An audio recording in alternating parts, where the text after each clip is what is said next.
आंध्र प्रदेश के काकीनाडा और मछलीपट्टनम तट के बीच टकराया मोंथा तूफान। 110 किलोमीटर प्रति घंटे की रफ्तार से चली हवाएं। तूफान के चलते आंध्र के तटीय क्षेत्रों में सैकड़ों घरों एवं पेड़ों को नुकसान पहुंचा। हवाई और रेल सेवाएं बुरी तरह से प्रभावित हुई। तूफान के असर से आंध्र के साथ ही ओडिशा, तमिलनाडु, बंगाल में भी तेज हवाओं के साथ हो रही है मूसलाधार बारिश। कई जिलों में आ सकती है आज भी बारिश।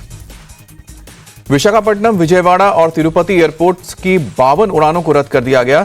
दक्षिण मध्य और पूर्वी तटीय ट्रैक पर 120 से ज्यादा ट्रेनें भी रद्द की गईं।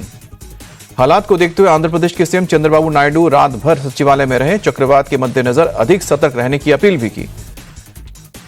चक्रवात के असर से बचने के लिए सरकार ने 22 जिलों में 3174 शेल्टर होम्स बनाए हैं। एनडीआरएफ ने अपनी 25 टीमों को तैनात किया है। ओडिशा में चक्रवाती तूफान मोंथा की वजह से गोपालपुर बंदरगाह पर लोगों की आवाजाही रोकी गई। लोगों को अपने घरों में ही रहने के लिए कहा गया। तमिलनाडु में भी मोंथा तूफान का असर देखने को मिला। चेन्नई में तेज हवाओं के साथ बारिश, समुद्र में ऊंची ऊंची लहरें भी उठी। चक्रवात और मोंथा की वजह से केरल के कई जिलों में भारी बारिश की आशंका जताई गई है। केरल के 8 जिलों में तेज बारिश का येलो अलर्ट जारी किया गया है। राहुल गांधी आज से बिहार के चुनावी रण में महागठबंधन के लिए प्रचार का आगाज करेंगे। तेजस्वी यादव के साथ मुजफ्फरपुर और दरभंगा में रैली को साझा भी संबोधित करेंगे। राहुल गांधी और तेजस्वी यादव दोपहर 12:30 बजे मुजफ्फरपुर के सकरा में करेंगे पहली जनसभा, जबकि दोपहर 2:15 बजे दरभंगा में महागठबंधन के लिए करेंगे वोट की अपील। गृह मंत्री अमित शाह आज से फिर बिहार में चुनावी दंगल में उतरेंगे। दरभंगा, समस्तीपुर, बेगूसराय में जनसभा को संबोधित करेंगे। यूपी के सीएम योगी भी आज बिहार के चुनावी रण में उतरेंगे। सिवान, भोजपुर और बक्सर में रैली को संबोधित करेंगे। मध्य प्रदेश के सीएम मोहन यादव भी आज बिहार के चुनावी दौरे पर रहेंगे। बांका, भागलपुर और मधेपुरा में चुनावी कार्यक्रम में शामिल होंगे। दिल्ली की सीएम रेखा गुप्ता भी आज बिहार में करेंगी चुनाव प्रचार। मुजफ्फरपुर के बोचहां और पटना साहिब सीट पर करेंगे जनसभा। एमआईएम प्रमुख असदुद्दीन ओवैसी भी बिहार में आज 3 जनसभाओं को संबोधित करेंगे। किशनगंज के बहादुरगंज, ठाकुरगंज, पोठिया में करेंगे प्रचार। बीजेपी के साथ जाने के सवाल पर बोले वीआईपी प्रमुख मुकेश सैनी, महागठबंधन ने बनाया डिप्टी सीएम चेहरा, तेजस्वी के नेतृत्व में करेंगे काम। बिहार के लिए महागठबंधन का तेजस्वी प्रण जारी। 20 दिन में रोजगार गारंटी कानून और 20 महीने में नौकरी का वादा। 200 यूनिट की फ्री बिजली देने का भी ऐलान। महागठबंधन की मुस्लिम वोटर्स को साधने की कोशिश, सरकार बनने पर वक्फ कानून पर तुरंत रोक लगाने का ऐलान। मदरसों को किया जाएगा हाईटेक। मैनिफेस्टो जारी करने के बाद बोले तेजस्वी यादव, हमें सरकार नहीं बनानी, बिहार को बनाना है। एनडीए बिहार कब्जा चाहता है। तेजस्वी यादव ने कहा कि बीजेपी ने नीतीश कुमार को पुतला बनाकर रखा है। वो सिर्फ उनके चेहरे का इस्तेमाल कर रहे हैं, सीएम नहीं बनाएगी।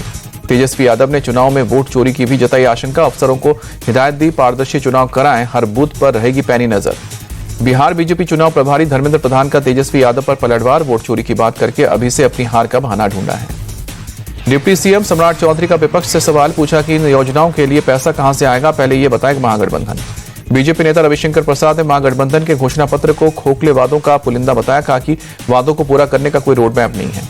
चिराग पासवान बोले, महागठबंधन के लोग झूठ बोलने में माहिर हैं। सबको पता एक सरकारी नौकरी जैसी बात संभव नहीं है। यूपी के डिप्टी सीएम केशव प्रसाद मौर्य ने महागठबंधन के घोषणा पत्र को बताया फर्जी। 14 नवंबर के नतीजों के बाद नीतीश ही बनेंगे सीएम।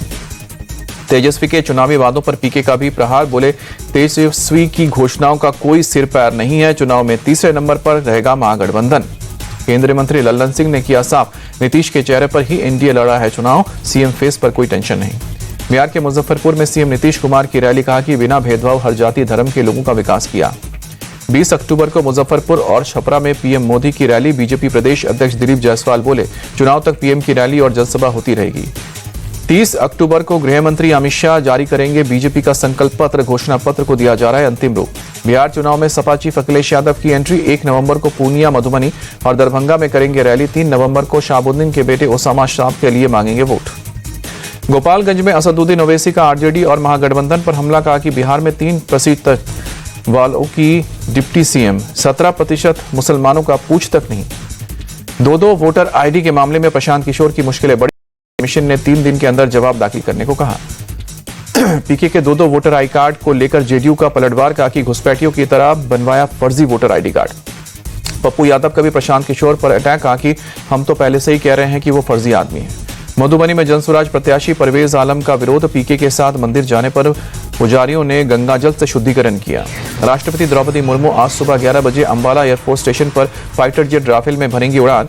2023 में सुखोई 30 MKI में भर चुकी हैं उड़ान। पीएम मोदी आज शाम को 4 बजे मुंबई में मैरीटाइम लीडर्स कॉन्क्लेव को करेंगे संबोधित। ब्लू इकोनॉमी को मजबूत करने पर होगा फोकस। मुंबई के नेस्को एग्जीबिशन सेंटर में इंडिया मैरीटाइम वीक 2025 का किया जा रहा है आयोजन। 85 देश के 1 लाख से ज्यादा डेलीगेट्स कर रहे हैं शिरकत। मोदी कैबिनेट का सरकारी कर्मचारियों को तोहफा। 8वें वेतन आयोग के गठन को दी मंजूरी। 50 लाख से ज्यादा एम्प्लॉइज को होगा फायदा। मोदी सरकार के किसानों को भी सौगात। रबी की फसल के लिए खाद पर मिलेगी 38,000 करोड़ रुपए की सब्सिडी। महाराष्ट्र में एक बार फिर शुरू हुआ किसानों का आंदोलन। प्रहार संगठन के चीफ बच्चू कडू के साथ अमरावती नागपुर पहुंचे हजारों किसानों को बॉर्डर पर रोका गया। आंदोलनकारी किसानों की मांग कर्ज माफी का वादा पूरा हो, फसलों के नुकसान का मुआवजा दिया जाए और फसलों की कीमत एमएसपी से 20% ज्यादा दी जाए। बच्चू कडू ने सीएम फडणवीस के बातचीत के लिए मुंबई आने का न्योता ठुकराया। कहा कि सरकार को जो बात करनी है किसानों के सामने करें। सीएम फडणवीस के नागपुर के सरकारी आवास की बढ़ाई गई सुरक्षा। किसानों के यलगार मार्च को देखते हुए पुलिस ने उठाया एहतियाती कदम। अयोध्या के विकास को लेकर एक्शन में यूपी सरकार। सीएम योगी ने अधिकारियों से मास्टर प्लान पर अपडेट लिया। सीएम योगी का अयोध्या को विश्व की आध्यात्मिक राजधानी बनाने पर फोकस। कहा कि प्रदेश का विकास भव्यता, आस्था, आधुनिकता का संतुलित मॉडल होना चाहिए। यूपी में मुसलमानों को साधने में जुटी बीएसपी चीफ मायावती। लखनऊ में आज मुस्लिम समाज भाईचारा संगठन की बैठक बुलाई। एसआईआर को लेकर टीएमसी सांसद अभिषेक बनर्जी की चेतावनी। अगर एक भी वैध मतदाता का नाम कटा तो सैकड़ों बंगाली दिल्ली में धरना देंगे। अभिषेक बनर्जी के बयान पर भड़के केंद्रीय मंत्री सुकांतु मजूमदार का कि चुनाव आयुक्त को टीएमसी सांसद पर करनी चाहिए एफआईआर। समाजवादी पार्टी ने यूपी के मुख्य चुनाव आयुक्त को ज्ञापन सौंपा। एसआईआर से पहले जाति के आधार पर नियुक्ति अधिकारियों की छुट्टी की। एसआईआर पार्ट 2 के खिलाफ 2 नवंबर को चेन्नई में जुटेंगे विपक्ष के नेता। सीएम स्टालिन ने घटक दलों के साथ बैठक के बाद ऐलान किया। एसआईआर को केंद्रीय मंत्री गिरिराज सिंह का बयान। मुस्लिम वोट लेने के लिए एसआईआर का विरोध कर रहे हैं विपक्ष। केंद्रीय मंत्री चिराग पासवान ने एसआईआर पार्ट 2 का किया स्वागत। कहा कि धांधली रोकने के लिए वोटर लिस्ट का रिवीजन कराना जरूरी। घुसपैठियों को बचाने के लिए वोटर लिस्ट का विरोध कर रहा है विपक्ष। केंद्रीय मंत्री लल्लन सिंह का बताया। कांग्रेस के सांसद इमरान मसूद बोले, धीरे धीरे इलेक्शन कमीशन की क्रेडिबिलिटी कम हो रही है। ये बड़ी दुर्भाग्य की बात है। मुंबई में 1 नवंबर को वोटों की चोरी के मामले में महाविकास अघाड़ी की रैली। बीएमसी मुख्यालय तक करेगा मार्च। महाविकास अघाड़ी की रैली को समाजवादी पार्टी का समर्थन। अबू आजमी बोले, विपक्ष के आरोप गंभीर। दिल्ली में नगर निगम के उपचुनाव की तारीखों का ऐलान। 30 नवंबर को डाले जाएंगे वोट। 3 दिसंबर को होगी काउंटिंग। यूपी में 46 आईएएस अधिकारियों का तबादला। 10 जिलों के डीएम भी बदले गए। बाबा बागेश्वर धीरेन्द्र शास्त्री का बड़ा आरोप। कहा कि हमें बदनाम करने में लगी है विदेशी ताकतें। एआई से फेक वीडियो बनाकर किया जा रहा है बदनाम। पश्चिम बंगाल के कूच बिहार में बीजेपी नेता अजय राय के घर के बाहर बम धमाका। टीएमसी कार्यकर्ताओं पर हमले का शक।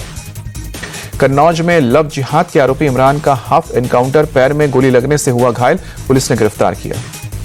इमरान ने एक हिंदू छात्रा पर धर्म परिवर्तन और शादी का बनाया था दबाव। तालाग्राम अल्मोड़ रोड पर पुलिस के रोकने पर भी फायरिंग की।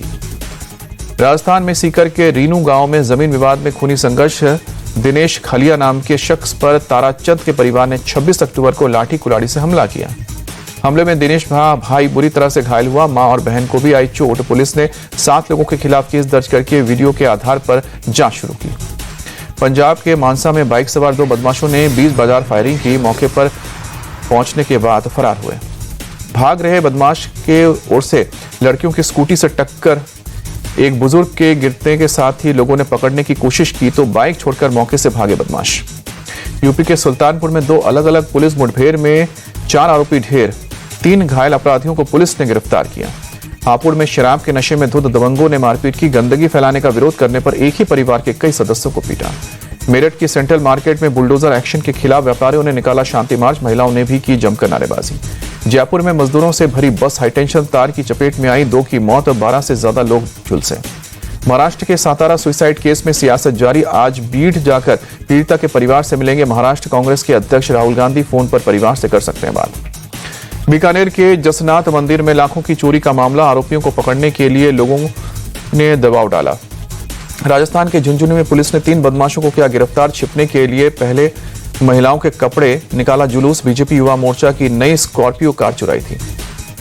एमपी के कटनी में नकाबपोश बदमाशों ने बीजेपी नेता की गोली मारकर हत्या की। सीसीटीवी के आधार पर आरोपी की तलाश। त्रिपुरा के 11 सरकारी कॉलेज में मिलेगी वाईफाई सुविधा। सीएम मानिक शाह ने शुभारंभ किया। भारतीय तटरक्षक बलों को बड़ी कामयाबी मिली। अरब सागर में घायल ईरानी मछुआरे को सकुशल बचाया। गोवा में इलाज जारी। भारत और ऑस्ट्रेलिया के बीच आज से कैनबेरा में T20 सीरीज का आगाज। दोपहर 1:45 बजे शुरू होगा मैच। टीम कॉम्बिनेशन में कुछ ज्यादा बदलाव नहीं। भारतीय तेज गेंदबाज जसप्रीत बुमराह की T20 सीरीज में वापसी। ऑस्ट्रेलिया के खिलाफ वनडे सीरीज का नहीं थे हिस्सा। सूर्य कुमार यादव ने अपनी बल्लेबाजी फॉर्म, T20 विश्व कप की तैयारी और टीम कॉम्बिनेशन को लेकर की बात। कहा कि ऑस्ट्रेलिया के T20 सीरीज विश्व कप की तैयारी का हिस्सा। वुमेन्स वनडे वर्ल्ड कप का पहला सेमीफाइनल आज गुवाहाटी में इंग्लैंड और साउथ अफ्रीका के बीच टक्कर। 3 बजे मैच।